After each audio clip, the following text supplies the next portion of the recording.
जाती हुई सर्दियों की सौंधी सौंधी धूप हो, फरवरी का मौसम हो, सुबह सुबह का वक्त हो, चिड़ियों की चहचहाट हो, एक बागीचा और उसमें लगा हुआ झूला। मुझे बताओ कमेंट्स में जाकर कि ये एम्बियंस आपको कैसा लगेगा। मुझे भी बहुत ज़्यादा अच्छा लगा। मैं सोचा कि यहीं बैठ जाता हूँ। सुबह सुबह का टाइम है, मैं हॉस्पिटल के लिए रेडी हो गया था, लेकिन मैं थोड़ा सा झूले पे बैठ जाता हूँ और सोचता हूँ कि कितना ही अच्छा एम्बियंस है, कितना ही अच्छा हो, इसमें फ़ुर्सत से इंसान चाय पिए और बैठा रहे, मज़ा ले इस मौसम का।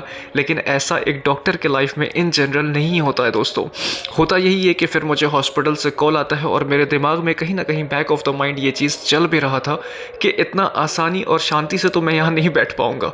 फिर मैं कॉल पिक करता हूँ और अपडेट लेता हूँ। बात मुझे ये बताया जाता है कि लगभग 2 कॉल्स हैं इमरजेंसी और 2 एम्बुलेंस ऑन वे है। किसी भी टाइम हॉस्पिटल में ये दोनों ही इमरजेंसीज पहुंच सकती हैं। बस फिर क्या था, फिर मैं नाश्ता करता हूँ, मैं होता हूँ और मेरी गाड़ी Tata safari facelift dark edition. मैं आपको दिखाता हूँ एक व्यू और फिर मैं निकल जाता हूँ। रास्ते में मैं सोचता हूँ कि टाइम तो ज़्यादा नहीं है, इसलिए एक बार पानी मरवा लूँ, क्योंकि गाड़ी थोड़ा ज़्यादा गंदी हो गई थी बाहर से। तो मैं कहता हूँ कि भाई बस आप पानी मार दो। बस वो जल्दी जल्दी पानी मारता है और मैं फिर हॉस्पिटल के लिए मूव कर जाता हूँ। हॉस्पिटल पहुँचना क्या था कि साथ में एम्बुलेंस भी पहुँच ही जाती है और पेशेंट को एम्बुलेंस से शिफ्ट करते हैं। और जैसा कि मैंने बताया था, थोड़ी ही देर बाद दूसरी एम्बुलेंस भी पहुंचती है। ये कॉल मुझे पहले ही बता दिया गया था कि आज लाइन में 2 एम्बुलेंस हैं, मतलब 2 इमरजेंसीज हैं और दोनों ही सीरियस कंडीशन में हैं। ये पेशेंट को भी हम लोग एम्बुलेंस से शिफ्ट करते हैं हॉस्पिटल में।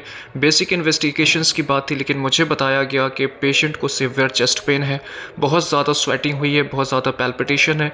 पेशेंट एक ओल्ड एज फीमेल हैं जिनकी उम्र लगभग 65 to 70 ईयर्स की है। ये पेशेंट सराउंडिंग के एक विलेज से आई हैं। तो बस फिर हम लोग पेशेंट को शिफ्ट करते हैं। दूसरी भी ओपीडीज़ वेट कर रही थी ऊपर, इसलिए मुझे ये भी था कि दूसरे ओपीडीज़ को भी साथ के साथ देखता चलूँ, बिकॉज फिर टाइम नहीं मिलेगा। अगर सिर्फ इमरजेंसी में बिजी हो जाऊँगा तो ओपीडीज़ भी मैं लेता हूँ। इसी बीच टाइम निकालता हूँ दोस्तों और फिर मैं करता हूँ लंच। ऐसा बहुत कम होता है कि बहुत सुकून के साथ, फुर्सत के साथ लंच करूँ, लेकिन जो टाइम भी मिलता है उसको मैं मैनेज करता हूँ और इसी टाइम फ्रेम में मैं लंच को फिनिश करता हूँ। जो दूसरी इमरजेंसी थी उसको मैं कहता हूँ कि जल्दी से जल्दी इसको हॉस्पिटल शिफ्ट करो।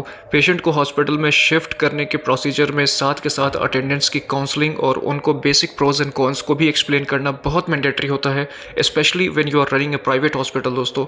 उसकी वजह ये है कि कई बार कैजुअलिटीज़ हो जाती हैं और उस केस में हॉस्पिटल प्रेमाइसेस में कई बार अटेंडेंट्स बहुत एग्रेसिव हो जाते हैं। तो ये सारी चीज़ें हमें पेशेंट के अटेंडेंट्स को एक्सप्लेन करना पड़ता है।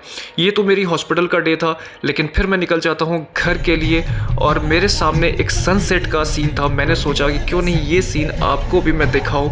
डूबता हुआ सूरज कितना ही खूबसूरत लगता है, साथ के साथ ये भी आपको बताता है कि आज का दिन यहीं पर क्लोज हुआ। घर पहुंचता हूं और फिर से मेरा टेरेस गार्डन और वो झूला जहां पे थोड़ा सा चिल और रिलैक्स करता हूं। आप चैनल सब्सक्राइब करो, बताओ मुझे कैसा लगता है आपको।